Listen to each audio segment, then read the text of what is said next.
Assalamualaikum warahmatullahi wabarakatuh, sahabat-sahabatku sekalian. Hari ini kita akan membaca buku yang baru, buku yang sebelumnya yaitu Memberi Setangkai Perubahan. Sudah kita selesaikan dalam 32 pertemuan dan kali ini kita akan membaca buku yang baru. Ini bukunya. Judulnya adalah Lex Posteriori Derogat Lex Priori. Terbit tahun 2015, diterbitkan oleh Empowerment of Society Institute. Jadi Empowerment of Society Institute adalah lembaga diskusi yang saya dan kawan-kawan selenggarakan untuk membahas hal-hal yang terkait dengan sosiologi, termasuk sosiologi dakwah. Jadi perlu saya sampaikan bahwa pada tahun 2004 sampai dengan tahun 2012 saya mengajar sosiologi dakwah di pesantren Takwinul Mubalighin, Condong Catur, Sleman. Ketika mengajar itu ada sempat terbit 3 buku. Yang pertama adalah buku Rekonstruksi Kecerdasan Muslim, terbit tahun 2004, diterbitkan oleh Pustaka Salma, dan kemudian dibedah di salah satu taman di Universitas Negeri Yogyakarta, dibedah pada tahun 2004. Kemudian buku kedua berjudul Revolusi Dunia, terbit tahun 2005, diterbitkan oleh Empowerment of Society Institute, dibedah di Fakultas Matematika dan Ilmu Pengetahuan Alam, MIPA, Universitas Negeri Yogyakarta. Kemudian buku ketiga adalah Ultimate Values, terbit tahun 2006, diterbitkan oleh Empowerment of Society. Jadi 3 buku ini terbit ketika saya masih mengajar sosiologi dakwah di pesantren Takwinul Mubalighin tahun 2004 sampai 2012. Rekonstruksi Kecerdasan Muslim, terbit tahun 2004, diterbitkan oleh Pustaka Salma, itu berisi tentang bagaimana merekonstruksi kecerdasan. Bagi seorang muslim minimal ada 3 kecerdasan yang harus dia miliki, yaitu kecerdasan transenden, kecerdasan sosial, dan kecerdasan akademik. Kemudian buku Revolusi Dunia tahun 2005, diterbitkan oleh Empowerment of Society Institute, itu berisi tentang pentingnya segera melakukan perubahan karena dunia telah berubah sangat pesat.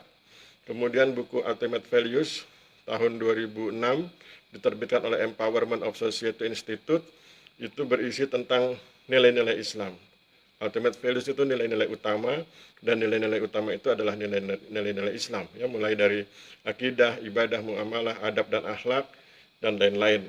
Kemudian sesudah tidak lagi mengajar di pesantren Takwinul Mubalighin, tetapi saya kan masih memiliki materi-materi yang belum sempat dibukukan, maka kemudian saya bukukan dalam 3 buah buku, yaitu pertama buku berjudul Seed for a Better Tomorrow, terbit tahun 2013, diterbitkan oleh Empowerment of Society Institute. Buku ini bercerita tentang benih yang baik untuk masa depan yang lebih baik, yaitu takwa kepada Allah Subhanahu wa taala. Kemudian buku yang berikutnya berjudul Lex Posteriori Derogat Lex Priori, terbit tahun 2015, diterbitkan oleh Empowerment of Society Institute. Lex Posteriori Derogat Lex Priori ini sebetulnya adalah salah satu semacam adagium hukum begitu, yang kalau kita terjemahkan secara bebas artinya bila hukum yang baru telah datang maka hukum yang lama ditinggalkan. Dalam konteks Islam misalnya, bila nilai-nilai Islam telah datang, maka nilai-nilai jahiliyah harus ditinggalkan. Kemudian buku yang berikutnya berjudul Memberi Setangkai Perubahan, terbit tahun 2017, diterbitkan oleh Empowerment of Society Institute. Buku Memberi Setangkai Perubahan sudah kita baca dan selesai dalam 32 kali pertemuan, dan hari ini kita akan mulai bicara tentang buku berjudul Lex Posteriori Derogat Lex Priori yang saya tulis dan diterbitkan oleh Empowerment of Society Institute tahun 2015. Mari kita mulai bagian pertama dari buku Lex Posteriori Derogat Lex Priori. Jadi saya ingin mengingatkan pengertian dari Lex Posteriori Derogat Lex Priori adalah apabila hukum yang baru telah datang maka hukum yang lama ditinggalkan. Dalam konteks Islam, apabila nilai-nilai Islam telah datang maka nilai-nilai jahiliyah harus ditinggalkan. Kemudian mari kita lihat halaman-halaman awal dari buku ini. Jadi pada pertemuan pagi ini saya ingin bicara dari halaman 1 Romawi kecil sampai halaman 8 Romawi kecil. Ya. Jadi kita belum masuk ke substansi.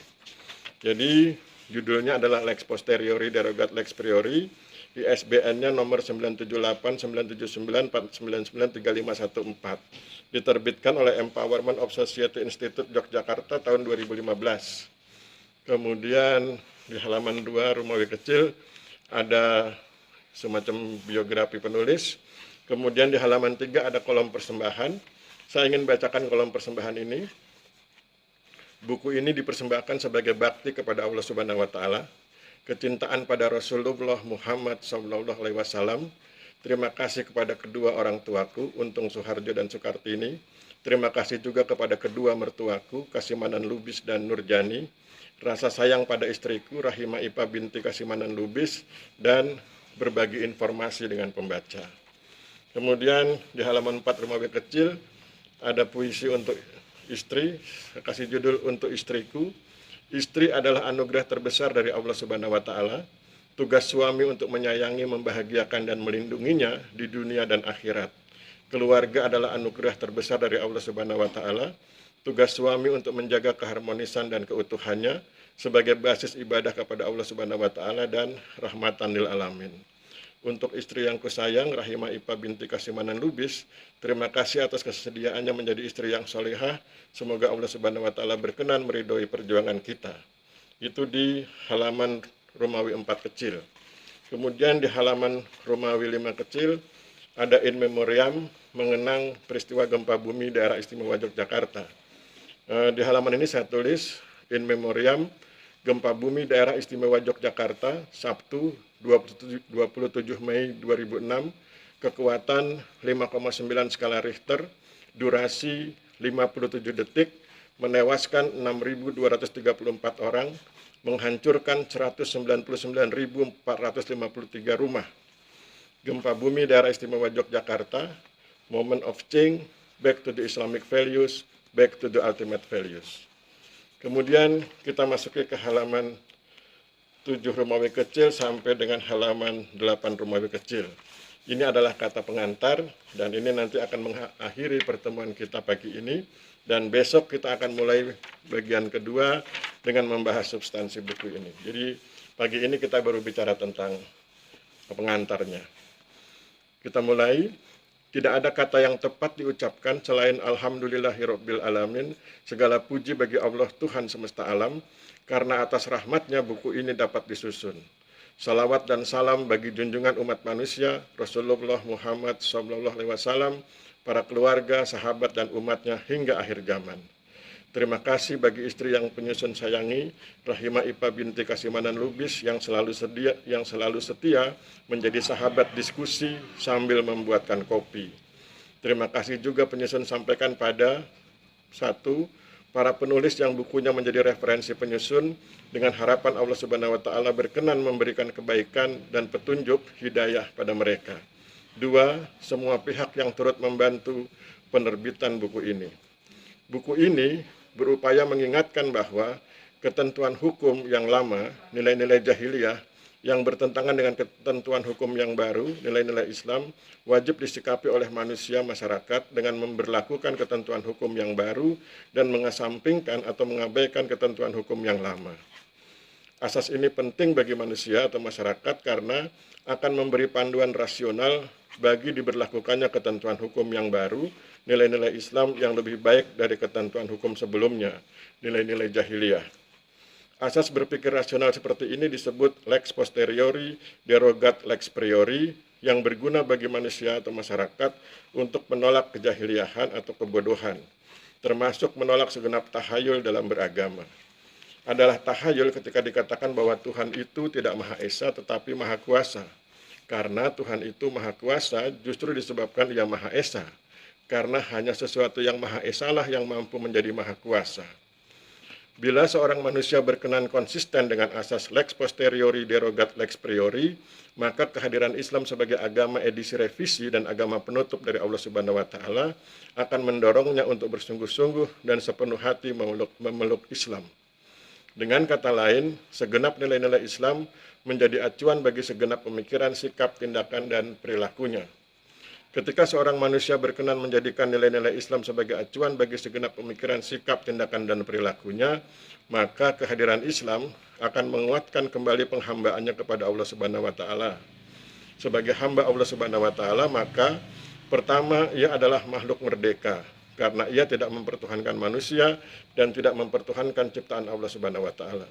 Kedua, ia berkewajiban beribadah kepadanya dan memberi manfaat optimal bagi lingkungannya. Yogyakarta 2015, penyusun. Demikian sahabat-sahabat sekalian, kita akhiri pertemuan kita pagi ini. Kita baru membaca bagian-bagian awal dari buku ini. Kita belum masuk substansi. Ini adalah pertemuan pertama. Besok baru kita lanjutkan pada pertemuan kedua, yaitu halaman 1. Besok kita akan bicara tentang bab pendahuluan, tentang bagaimana memaknai istilah lex posteriori derogat lex priori. Saya pikir demikian, mohon maaf bila terjadi kesalahan. Wabillahi taufik wal hidayah. Wassalamualaikum warahmatullahi wabarakatuh.